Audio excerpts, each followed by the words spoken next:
morning, good morning, good morning. Afternoon, evening, wherever you may be and when you're tuning in. Glad everyone could join us today. Hope everyone's doing well. A lot going on out there, folks. A lot going on. We gotta keep these people in Jamaica. Gee whiz. I've been through, geez, probably 8, 9 hurricanes in my life. Let's see, I can remember Charlie, Francis, Jean, Ivan, Irma, Milton,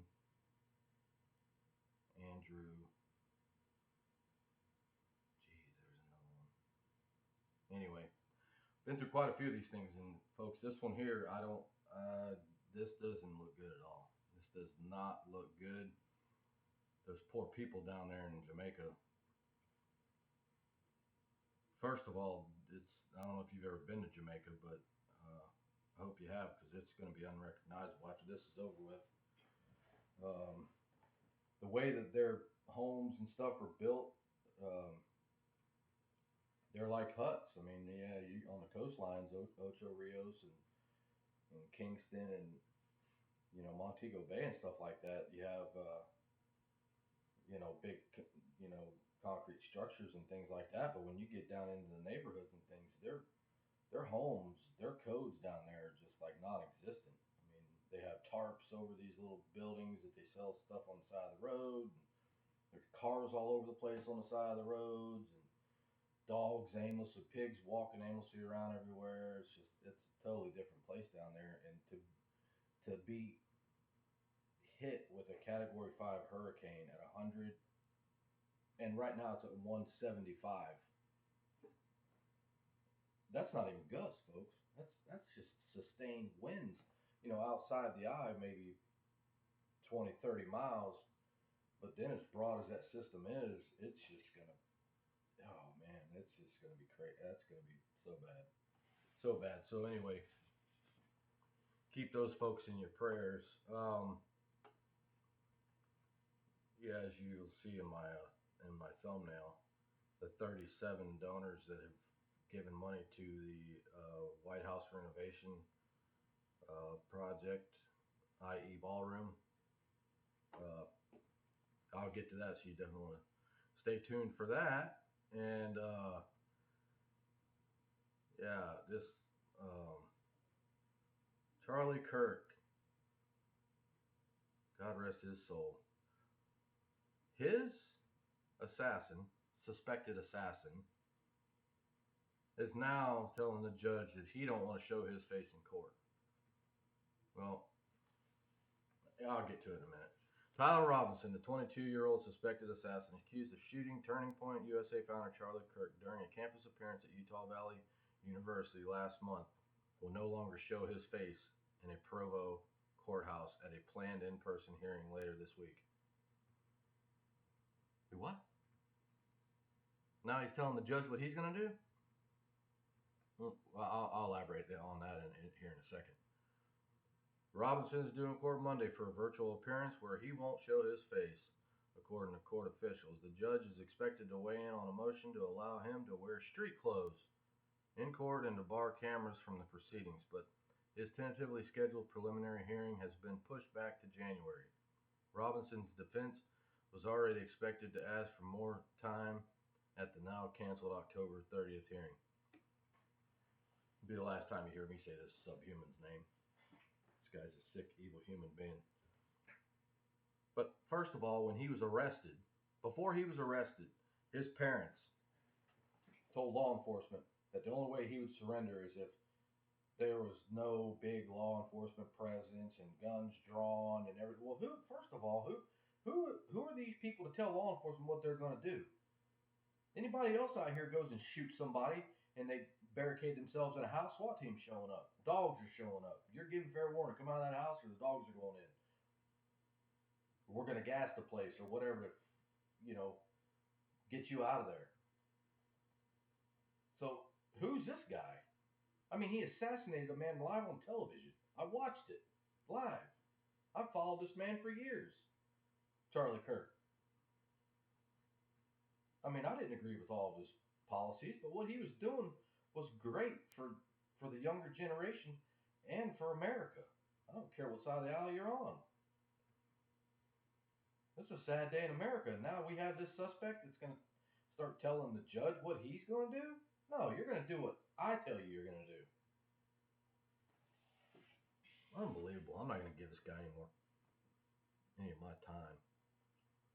It just infuriates me, this guy.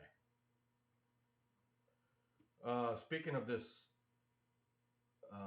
hurricane, it says, per the Weather Channel, Melissa could be the strongest direct landfall in Jamaica since records have been kept, says the National Hurricane Center.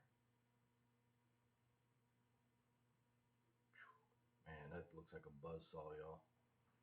There's been rather strong language used when communicating Melissa's impact to Jamaica, and rightfully so. The National Hurricane Center warned on Saturday Melissa is still expected to make landfall in Jamaica as an upper end Category 4, Cat 4, which could be strongest direct landfall for the island since tropical cyclone record keeping has been made in the Atlantic Basin. Well, I don't know if that is correct, because as the 2 o'clock advisory today, I just saw that it's a Cat 5 at 175 mile per hour sustained winds. Barometric pressure has dropped to 908. That's not good. That is bad. That is really, really bad. I think Hurricane Andrew was a 898 millibars. So the smaller the number, the tighter the eye and the more pressure that storm is producing. You get down to the lower 900 millibars. Oh, wow. Wow. Jeez. Pray for those people down there. They're going to need all the help they can get after this one, folks. Mr. Eric Swalwell. Anybody know him? I think he is from California's, I want to say 14th District Congressman.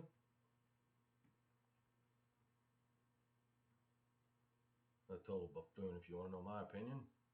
This man was caught sleeping with a Chinese spy, and he was the leader of the House Intelligence Committee. Yeah, a man, Fang was her name. Got caught sleeping with a Chinese spy, and he was still allowed to be the leader of the House Intelligence Committee. Swalwell demands 2028 Democrat candidates vow to destroy Trump's White House Ballroom Project. Representative Eric Swalwell, Democrat from California, said the next Democratic presidential nominee must vow to demolish President Donald Trump's White House ballroom, proposing the pledge a litmus test for the party's 2028 contenders. Don't even think of seeking the Democratic nomination for president unless you pledge to take a wrecking ball to the Trump ballroom on day one. Swalwell's office did not immediately respond to Fox News Digital for additional comment. Oh, go figure.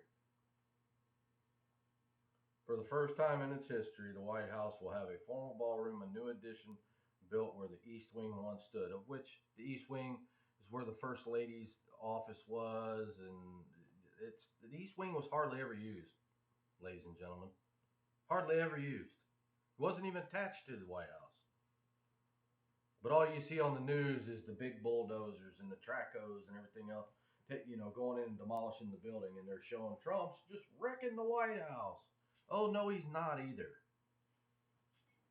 On July 31st, White House Press Secretary Caroline Leavitt announced the planned construction of a 90,000 square foot ballroom. The sprawling ballroom will accommodate approximately 650 seated guests and will stay true to the classical design of the White House. Quote, the White House is currently unable to host major functions honoring world leaders in other countries without having to install a large and unsightly tent approximately 100 yards away from the main building's entrance. Adding a new ballroom will be quote unquote a much needed and exquisite addition. And I gotta agree. I mean, look, there's a lot of things that Trump does that I don't agree with, but you're not gonna always agree with them. Whether you're a Democrat or if there is such a thing anymore, or a Republican, you're not always gonna agree with these people. And there's a lot of things I don't agree with Trump on. I'm okay. Yeah, I'm wearing this shirt. You know why? Whether it was a senator, a congressman, a president, or anything. When you start shooting at elected officials, something's wrong, folks. They tried to take this man out 9 ways from Sunday, and they even tried to kill him. And I was watching that live on television with my kids when it happened. Where has this country gotten to? We don't always agree with these people, but we can still agree to disagree. We don't have to go shooting each other. I was raised in the 70s and 80s. When you had a disagreement with somebody, you fought it out and you went on back to school and you got, it was over with.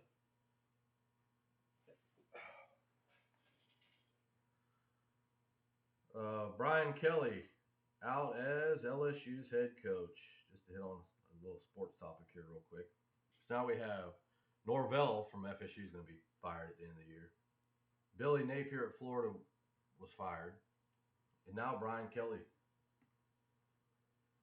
For the third consecutive Sunday in October, a major college football coaching job is opened.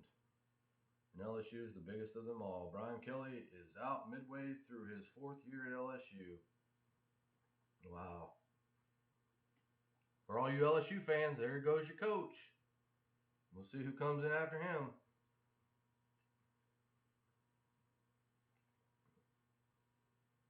All right. Now for the headline here. 37 donors that gave to Trump's uh, to the White House project. Hang on just a minute, bear with me here.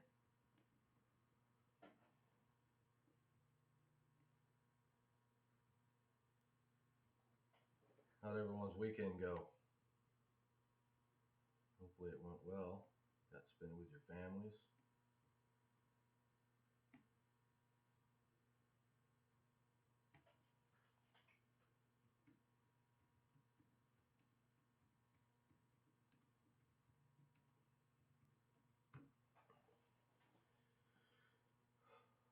Meet all 37 White House ballroom donors.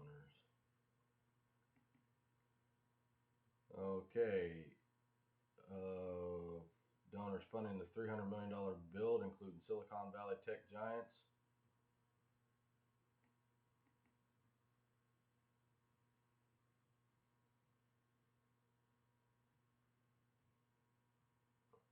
What is this thing doing? Just bear with me here a second. Priest.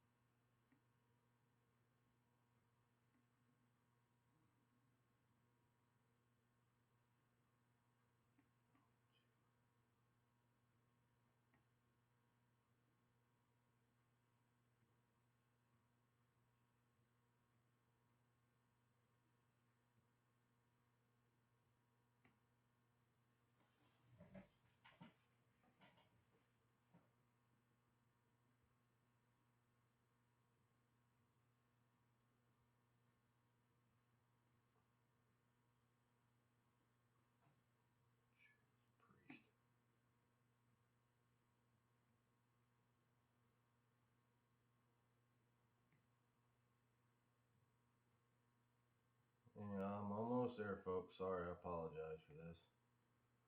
Why this article that I had, I cannot get back up for some reason.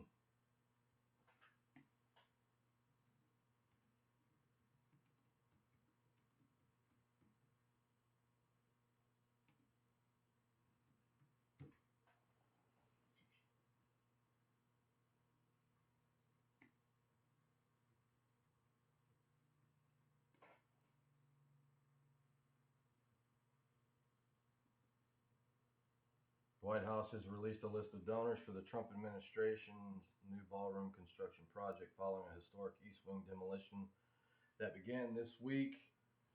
The estimated cost of the 900 or 90,000, 90,000 square foot build has topped $300 million, up from its July estimate of 200 million. President Trump has insisted it will not come out of taxpayers' wallets. So everybody out here crying and whining about Trump's taking a wrecking ball to the White House, you need to go back and do your research on all these presidents that have done projects on the White House. And my good friend Mr. Brulianis did a video, I believe it was yesterday or the day before, where he touched on this subject. It didn't have anything to do with the donors, but he went in the depth of some presidents that have done renovation projects to the White House at taxpayers' expense, folks. Donald Trump is not, he's taken it out of his own pocket, or he's had other people come to him and say, sir, we want to, donate to this project. So I don't see what the big deal is. I mean, for God's sakes, they're setting up a tent to have world leaders come do talks with our leading officials in office. I mean, is that not silly to everybody?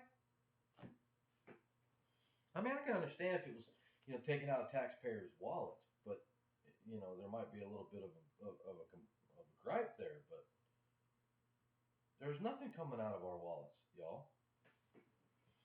A list released by White House officials and reviewed by Fortune shows all 37 donors footing the bill instead, and it includes some of the nation's largest tech companies, companies with government contracts, and members of the administration.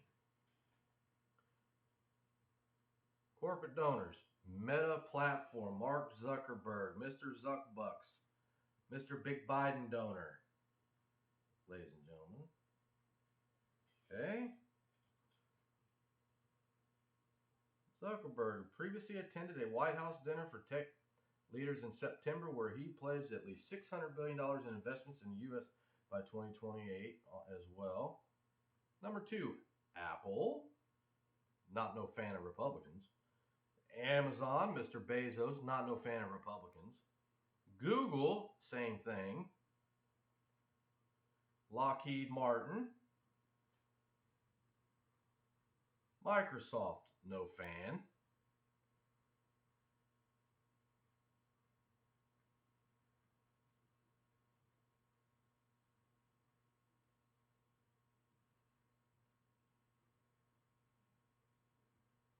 That's the rest of them now.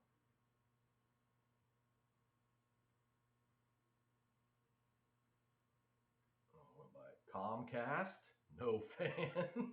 Comcast run by the communist Chinese, y'all.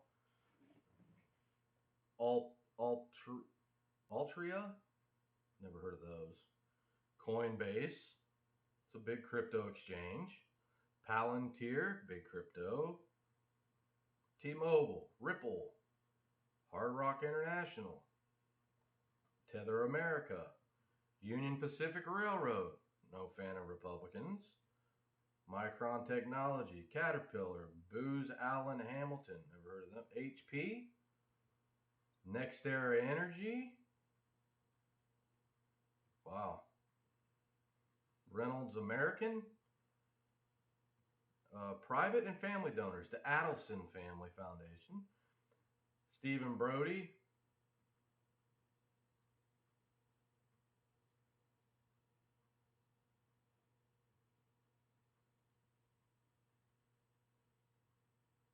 Stephen Brody, the industrial metals investor, was convicted in the early 2000s of violating U.S. sanctions on Cuba, and a 2023 pardon request of Biden was denied. Wow, but he could give all those other pardons to Liz Cheney, Adam Schiff, Adam Kinzinger. Oh, the list goes on and on. Well, how many convicted murderers did he let out of prison? By a pardon? Nobody talks about that, though. Charles and Marissa Cascarilla. By the way, the pardons, Mr. Autopen. Yeah, those pardons are going to be null and void. Edward and Sherry Glazer, Harold Ham, Benjamin Leon Jr., the Lutnick family, Lauren Isaac Perlmutter Foundation, Stephen Schwartzman, Konstantin Sokolov, Kelly Loeffler, and Jeff Specker, Paola Tiramani, Cameron Winklevoss, Tyler Winklevoss, Jay Pepe, and Amelia Fangel. There's your 37 right there. And then, of course, Mr. Trump. So, listen, folks, I vote for people that I know that are going to work for we the people. For we the people. I don't, you know, get caught up in this right and left stuff. No, if you're going to work for we the people, you have my vote. As far as I'm concerned, they ain't nothing. The left, because I don't call them Democrats anymore. The Democrat Party that I voted for once in my life is dead and gone. I admit it freely. I voted for a Democrat in my lifetime. Okay, I'm prior military, and I voted. I voted one time for a Democrat, and that I'm a constitutional conservative. Is you're going to work for we the people. I don't care if you're black, white, man, woman. I don't care. But I've asked self-proclaimed Democrats, many of them, to tell me at least one thing that Democrats have done good for we the people in recent history. All they want to do is argue and fight, call me names and everything else. Speaking of, if any of you guys are Democrats out there, why is it that all they're doing now is they're just hollering and screaming and cussing and singing hymns and stuff out here, or songs or whatever they're singing out here on these steps and out here on these bridges and then these roads and everything else? Why are they not working for their constituents? They just holler and scream and cuss. What are they doing for us? They ain't doing anything. So I would love for somebody. Listen, like I said in my introduction video, when we quit talking is when we're going to lose our country, y'all. People should be able to have debates. I remember as growing up in the '80s, in middle school and stuff, and '90s in high school, and being able to sit down with my friends and have a debate. We didn't have to agree, but we still got along. We were still buddies. Man, out here in this world today, man, families get tore apart and everything else, all because people don't agree with each other. Yo, we got to get back to the basics here. It's so unnecessary. You know, we live in the freest, greatest country that God ever gave man, and we're allowing these politicians to tear it apart. Get out there and run for office if you felt led to do that or whatever. But treat each other as you like. What's the Bible say? Treat your neighbor as yourself. Try to help somebody. Go out today and be of encouragement to someone, or ask how you can help them. Or doesn't mean monetarily. I mean you can help somebody and not have to give them no money. You know, we just gotta do better in this country. It's so, like I said, it's so unnecessary, y'all. So anyway, I hope some of my words were of encouragement to you, to maybe someone out there, and I'm praying for everybody, and I hope everybody's doing well. And as I say all the time, I hope your families are doing well, your kids are doing well, and making you proud, and everything else. So again, I appreciate everyone being here, and look forward to seeing you the next time. And until then, take care of yourself and each other. God bless y'all.